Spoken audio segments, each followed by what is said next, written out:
சிம்பிளா, ஈஸியா உகாதி ஸ்பெஷல் போலி எப்படி பண்றதுன்னு பார்க்கலாம். அதுவுமே ஆயிலும், நெய்யும் குறைவாக யூஸ் பண்ணியிருக்கேன். இதுக்கு ஒரு 1/2 கப் கடலை பருப்பு எடுத்துட்டு நல்லா ரோஸ்ட் பண்ணிக்கலாம். நல்லா வாஷ் பண்ணிட்டு தேவையான அளவு தண்ணி ஊத்தி, கூடவே கொஞ்சம் நெய் போட்டுக்கலாம்.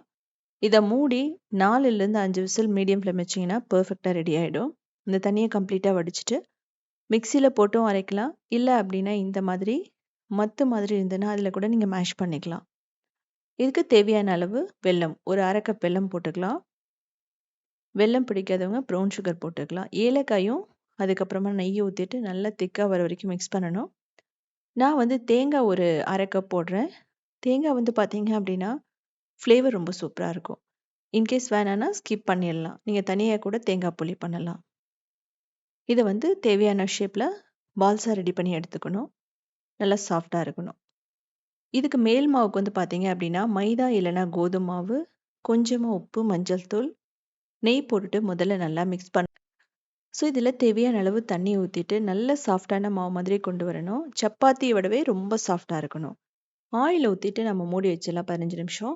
இதுக்கு அப்புறமா எடுத்து நல்லா வந்து திரும்ப ஒரு தடவை பிசையணும். தேவையான ஷேப்பில் பால்ஸாக பிடிச்சி வச்சுக்கலாம். இது வந்து கையிலேயும் தட்டலாம். இது மாதிரி சப்பாத்தி ரோலர்லேயும் நம்ம ரோல் பண்ணிக்கலாம். இந்த ஃபில்லிங்கை வச்சுட்டு நல்லா க்ளோஸ் பண்ணிவிடுங்க. ஃபில்லிங் வந்து அந்த மாவு அளவுக்கே தான் இருக்கணும். ஃபில்லிங் சின்னதாக இருந்துச்சுன்னா போலியோட டேஸ்ட் நல்லா இருக்காது.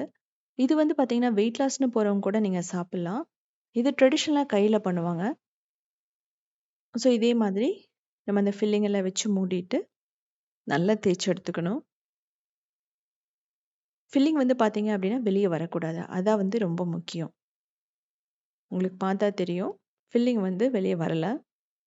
இப்ப இத அப்படியே எடுத்து, நம்ம ஒரு பேன்ல ஒரே ஒரு டீஸ்பூன் மட்டும் நெய் ஊத்திட்டு, 2 பக்க சைடும் நல்ல ஒரு உப்பி வர வரைக்கும் நம்ம இத குக் பண்ணி எடுக்க போறோம்.